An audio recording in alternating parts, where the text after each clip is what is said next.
Hi guys, so in today's uh, unboxing, I will be unboxing the Lenovo E460. Now, I've decided to go with this audio as it it's more organized per se, but it also allows me to elaborate on what I think about having the E460 after a couple of months and um, what my first impressions were. But first off, I'm gonna start with my first impressions of the actual computer. So I've actually got a Lenovo E450, and from my experience with the laptop, it's been pretty good, uh, especially when it costs about $700 or so in Australian dollars. It's performed for quite well for over a year now, so when I was asked by my mum to buy a laptop for her, I suggested the Lenovo E460 because it was within her budget, and her budget was about $1,000. Normally, I would recommend an Apple product if you had the money, but unfortunately, in this case, we had only $1,000 to work with, not 2,000 or 1,500. Even then, there's suitable alternatives to Apple, such as Dell, but uh, enough ranting. We'll just focus on the review at hand. So, as you can see, I've just shown the charger and just unboxing the laptop in general. And so, in this particular laptop, we have an i7, so the new Skylake series, and we have 8 gigs of RAM standard. And then we have the new graphics cards from AMD as well.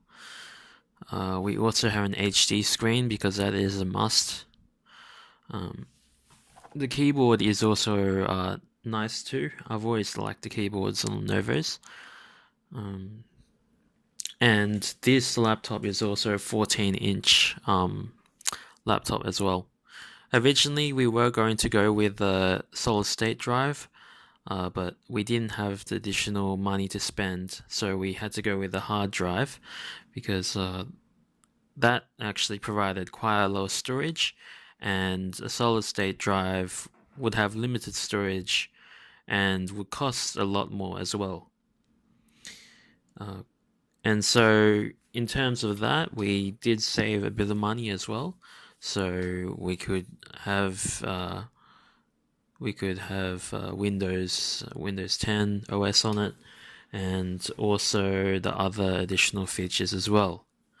Um, so right now I'm just unwrapping the laptop uh, from its packaging. It does take quite a while, but to elaborate on my experience a couple of miles down the track, unfortunately with this laptop we actually had to return it because there was a problem with the keyboard. So we were not sure if it was a mechanical hardware problem or a software problem, but some of the keys weren't matching up. So pairs of keys would have the wrong symbol on them. So say if I had at the symbol at, it would return something like a like an apostrophe or something like that. And so we had to send it to QA, and then they sent it back saying it's fixed, but we had to send it back again because there was another problem. So that really was a bad experience, and now we've just got a refund, and we're back to square one. So yeah, we did have a bad experience, but hopefully we can learn from that. And yeah, I was expecting normally Lenovo wouldn't be that bad, but in this case it was different. But basing off my experience of the E450, it's a quite capable laptop. Battery life could be better, but I guess that's normally up to your handling of the laptop, whether you choose to take care of it or not.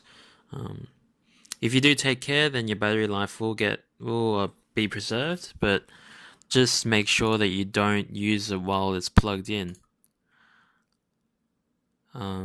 So yeah, so just take a note of that. Otherwise, Lenovo's are quite capable laptops for budget-minded people. Um, they're also quite tough laptops, so if you drop it, then you don't really have to be afraid of anything really breaking because they're manufactured to a standard, which is great. But there is an alternative on the horizon, which is Chromebooks, which have taken over quite a lot of the market segment already. I'm seeing at my workplace that they've totally migrated to the Google suite. They only have maybe some computers with Microsoft to use Excel and all that, but otherwise, most of them have migrated to Google Suite with Google Apps, Google Docs, whatever, with the Google Chromebook especially. Uh, from my experience with the Google Chromebook, it's very fast boot up, light hardware, and it's very cheap as well. So you can get a good Chromebook for maybe $300, Google Pixel for maybe 600, 700 or so. So yeah, very good. But all in all, I think if you have the money, then shell it out for an Apple or probably get a Dell, or one of the top of the line Lenovo's, because I mean at the end of the day you get what you pay for. But yeah. So if you've enjoyed this video, this commentary, then please hit the like button. If you don't like it, if you don't like the style, then please give it a dislike. Leave a comment on what you don't like, and also please let me know what's your favorite laptop for $1,000. 1,000 Australian dollars. What laptop do you currently run? Give pros cons. Let's have a discussion. Especially for us students as well, it's really hard to find a good laptop that that lasts for a long time, budget friendly, and all that. Yeah, so also I am thinking of doing future videos on PC setups. So if you do like that idea, then please give a comment on what you want. So I don't know, maybe a $500 Australian dollar setup, $1,000, whatever. I just sort of like to piece things together. So I don't know, I might turn out some good PC configurations, and maybe someday I might be able to build my own dream config as well. Apart from that, I hope you enjoyed this video, and bye for now.